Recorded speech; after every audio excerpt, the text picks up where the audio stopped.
വിഴിഞ്ഞം തുറമുഖം കമ്മീഷൻ ചെയ്യാൻ പോകുമ്പോൾ അതിനുവേണ്ടി ഒരുപാട് പ്രയത്നിച്ച മുൻ തുറമുഖ മന്ത്രി അഹമ്മദ് ദേവർകോവിൽ മീഡിയാവിനോടൊപ്പം ചേരുകയാണ്.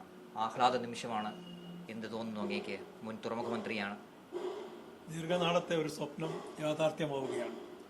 നമ്മുടെ സംസ്ഥാനത്തെ സംബന്ധിച്ചിടത്തോളവും നമ്മുടെ രാജ്യത്തെ സംബന്ധിച്ചിടത്തോളവും ഏറ്റവും പ്രധാനപ്പെട്ട ഒരു വഴിത്തിരിവാണ് വിഴിഞ്ഞം ഉദ്ഘാടനം ചെയ്യപ്പെടുന്നതോടുകൂടെ യാഥാർത്ഥ്യമാകാൻ വേണ്ടി പോകുന്നത്. ഇന്ത്യയുടെ സാമ്പത്തിക രംഗത്ത് കേരളത്തിൻ്റെ സാമ്പത്തിക വളർച്ചയിൽ വലിയ സംഭാവന ചെയ്യാൻ വിഴിഞ്ഞം തുറമുഖത്തിൽ സാധിക്കുമെന്ന കാര്യത്തിൽ ഒരു സംശയവുമില്ല.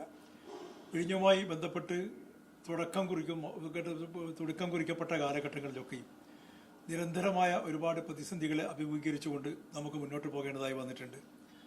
ഏതാനും മാസങ്ങൾക്കകം വിഴിഞ്ഞത്ത് കപ്പലെത്തും എന്ന് പറയപ്പെട്ട ഘട്ടങ്ങളിലൊക്കെ പലരും അത് വിശ്വസിക്കാൻ തയ്യാറായിരുന്നില്ല.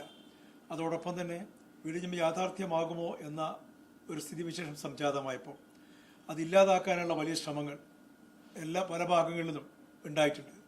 പ്രത്യേകിച്ച് നമുക്കറിയാം, അവിടെ രൂപപ്പെട്ടു വന്ന വലിയ ഒരു സമരമുണ്ടായിരുന്നു. ആ സമരത്തിൻ്റെ മുന്നിൽ പ്രവർത്തിച്ചവരെ നമുക്ക് നേരിൽ കാണാൻ കഴിയുമായിരുന്നു. എന്നാൽ പിന്നിൽ പ്രവർത്തിച്ച ദുഷ്ടലാക്കോടുകൂടി ആ സമരത്തിന് പിന്നിൽ നിന്ന് പ്രവർത്തിച്ച പ്രതിപക്ഷ നേതാക്കളുണ്ടായിരുന്നു. വിശിഷ്യ കോൺഗ്രസിൻ്റെ നേതൃത്വം. അവർ ഇപ്പോൾ പറയുന്നതിന് തികച്ചും വിരുദ്ധമായ സമീപനമായിരുന്നു അന്ന് സ്വീകരിച്ചത്. ആ സമരത്തോടൊപ്പം നിൽക്കുകയും സമരത്തിൻ്റെ പിന്തുണ പ്രഖ്യാപിച്ചുകൊണ്ട് അവരുടെ നേതാക്കൾ നടത്തിയിട്ടുള്ള പ്രസ്താവനകളിലൊക്കെയും ഈ പോർട്ടിൻ്റെ പ്രവർത്തനം നിർത്തിവെക്കണം എന്ന രീതിയിലായിരുന്നു അന്ന് അവർ ആവശ്യപ്പെട്ടത്.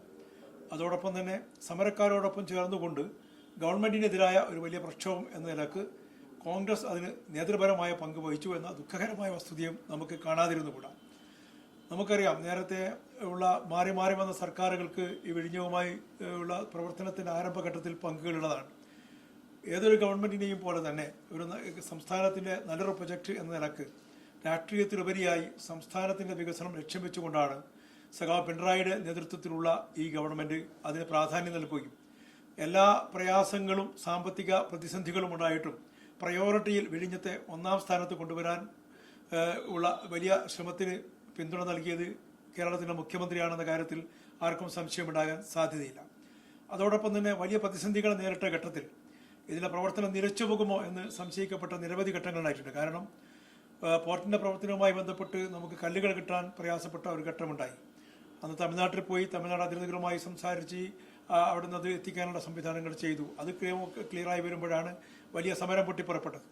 പക്ഷേ സ്വാഭാവികമായും അങ്ങനെ ഒരു സമരത്തിലൂടെ ഇവിടെ ഒരു വലിയ പ്രതിസന്ധി ഉണ്ടാക്കി ഒരു കലാപമുണ്ടാക്കാനുള്ള ശ്രമങ്ങൾക്ക് ചിലർ ഒരുക്കം നടത്തിയപ്പോൾ പ്രിയപ്പെട്ട കേരളത്തിൻ്റെ മുഖ്യമന്ത്രി ശക്തമായ നിലപാട് സ്വീകരിക്കുകയും ഒരു തരത്തിലുള്ള ഒരു പോലീസ് ആക്ഷനിലേക്കും നീങ്ങാതെ തികഞ്ഞ സംയമനത്തോടുകൂടി ആ സമരത്തെ നേരിടുകയും ചെയ്തുകൊണ്ടാണ് ഇന്ന് ഈ വലിയ വിജയത്തിലേക്ക് നമുക്ക് എത്താൻ സാധിച്ചിട്ടുള്ളത് എന്നത് ഒരു യാഥാർത്ഥ്യമാണ്.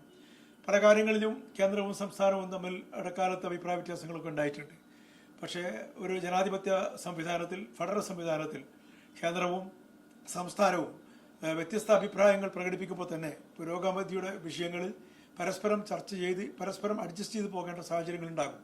ആ രീതിയിൽ ഒരു ഏറ്റുമുട്ടലില്ലാതെ കൊണ്ടുപോകാൻ തന്നെയാണ് ഈ പ്രവർത്തനങ്ങളുടെ എല്ലാ ഘട്ടത്തിലും ഒരു വകുപ്പിന്റെ മന്ത്രി എന്ന നിലയ്ക്ക് ഞാൻ ശ്രമിച്ചിരുന്നത് നിങ്ങൾക്കൊക്കെ അറിയാവുന്ന ഒരു യാഥാർത്ഥ്യമാണ്. അത് പറയുമ്പോൾ തന്നെ ഈ ഒരുപാട് പ്രശ്നങ്ങൾ നേരിട്ട സമയം, ആ സമയത്തൊക്കെ തുറമുഖ ഇഴഞ്ഞ് നിർമ്മാണം നടക്കുകയായിരുന്നു. ആ സമയത്താണ് അങ്ങ് തുറമുഖ മന്ത്രിയായിട്ട് ചുമതലയേൽക്കുന്നത്.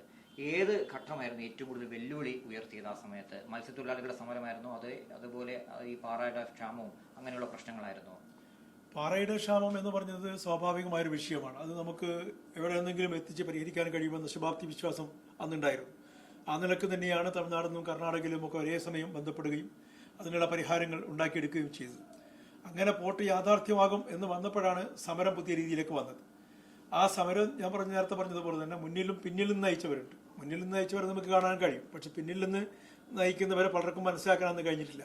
പക്ഷേ അവരുടെ ചില പ്രസ്താവനകൾ ഇപ്പോഴും മായാതെ കിടപ്പുണ്ട്. പഴയ കാലമല്ലോ ഇപ്പോൾ. അന്നത്തെ പ്രസ്താവനകൾ ഇപ്പോൾ തപ്പിയെടുത്ത് കഴിഞ്ഞാൽ വളരെ സുന്ദരമായി നമുക്ക് മാധ്യമങ്ങളിലൂടെ പുറത്തു കൊണ്ടുവരാൻ സാധിക്കും.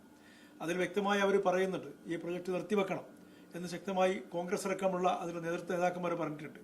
പക്ഷേ അത് എല്ലാ പ്രതിസന്ധികളെയും ഒരു തികഞ്ഞ സംയമനത്തോടു കൂടി തന്നെ നേരിടുകയും കേരളത്തിലെ ഇടതുപക്ഷ ജനാധിപത്യ മുന്നണിയുടെ ഗവൺമെന്റ്, പ്രത്യേകിച്ച് മുഖ്യമന്ത്രി ശക്തമായ പിന്തുണയും നൽകിയത് കൊണ്ടാണ് അതിനെ ഒരു വിജയത്തിലേക്ക് എത്തിക്കാൻ സാധിച്ചിട്ടുള്ളത് എന്ന് ഇപ്പോൾ ഓർക്കുമ്പോൾ ഏറെ സന്തോഷം തോന്നുകയാണ്.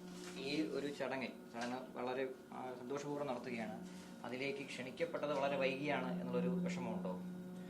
അങ്ങനെ വിഷമിക്കേണ്ട കാര്യമൊന്നുമില്ല. കാരണം നമ്മളൊരു ഏൽപ്പിക്കപ്പെട്ട ഒരു ഉത്തരവാദിത്വം ഭംഗിയായി നിർവഹിക്കുകയും ആ ഏൽപ്പിക്കപ്പെട്ട ഉത്തരവാദിത്വം ഒരു നല്ല രീതിയിൽ പരിപൂർണമാവുകയും ചെയ്യപ്പെടുന്നത് കാണുമ്പോൾ അനുഭവിക്കാവുന്ന ഒരു മാനസിക സന്തോഷമുണ്ട്.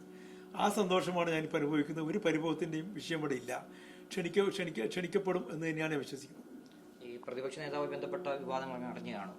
പ്രതിപക്ഷ നേതാവിന് ഇതേപോലെ ക്ഷണിച്ചില്ല എന്നൊക്കെയുള്ള വലിയ വിവാദം ഇപ്പോൾ 2-ാം തീയതി അദ്ദേഹം പങ്കെടുക്കില്ല എന്ന് പറയുന്നുണ്ട്. കോഴിക്കോട് അവർ UDF യോഗം വിളിച്ചിട്ടുണ്ട്. അപ്പോൾ അതെങ്ങനെയാണ് കാണുന്നത്?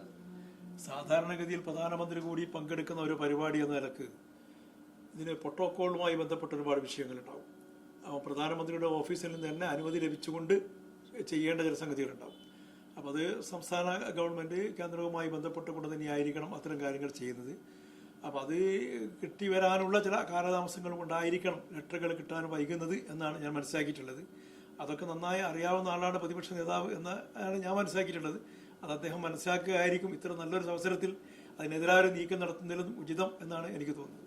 ഉറപ്പായിട്ട് പങ്കെടുക്കും. പരിപാടി ക്ഷണം കിട്ടും, സ്വാഭാവികമായും പങ്കെടുക്കും. വളരെ നന്ദി. തിരുവനന്തപുരത്ത് നിന്ന് RB സനു, മീഡിയ 1.